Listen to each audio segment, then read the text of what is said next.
Hi, and thanks for logging on to the Daily Dvar. There's a brand new Halacha for you, and it's for Sunday the 30th day of March. Here we go. Everybody knows, of course, that it's a mitzvah to eat matzah at the Seder, and that's actually at several occasions during the Seder. One is when you do motzi matzah at that part of the Seder. Another one is at korech, and that's when you make the sandwich. And another one is afterwards when you eat the afikoman. Now, what you might not know, and it's very important that you know this, is that when you make that bracha and you do the mitzvah of eating the matzah, you don't just eat a tiny bite and say, oh, done, that was nice. Really, you have to eat what's considered an olive size, and you might say, no problem, olive's really teeny, but halachically, for there to be enough flour in what you just ate to be certain that it was a big fat olive size, it's much bigger than you would have expected. The actual amount that you're supposed to eat when, for example, you get to motzi matzah, it's the exact same amount for the mitzvah of afikoman, is, you know, the big round shmura matzahs, about a half of a matzah. And if you're talking about the machine matzahs, then it's about 2/3 of one of those.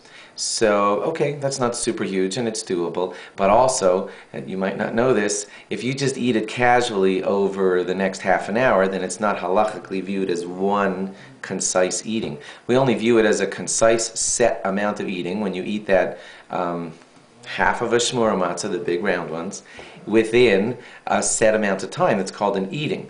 Now, there's an argument amongst the rabbis as to how big that amount of time is. Some say it's as big as 9 minutes. Some say it's as small as 2 minutes. So somewhere between 2 to 9 minutes, you have to eat that entire size of matzah to fully fulfill the mitzvah. Now, this is going to sound funny, but just in case it's hard for you to eat matzah that quickly, and you do want to try to do it within your 2 to 9 minutes, here's a way to help accomplish it, and that is, I hope this won't sound goofy to you, but the clock only starts when you begin swallowing. So what you could do is chew up a goodly amount of that matzah, and when a good amount of it is in your mouth, not a gross amount, but when a good amount is in your mouth, then begin swallowing, and that's when the eating officially starts, and that way it's easier to get it all done within 2 to 9 minutes. If any of this confuses you or it seems absolutely like hard or crazy, please speak to your rabbi about how it would apply to you, especially if you have trouble eating large amounts of matzah, etc. Good luck, and thanks for logging on. Log on again tomorrow for more. Bye-bye.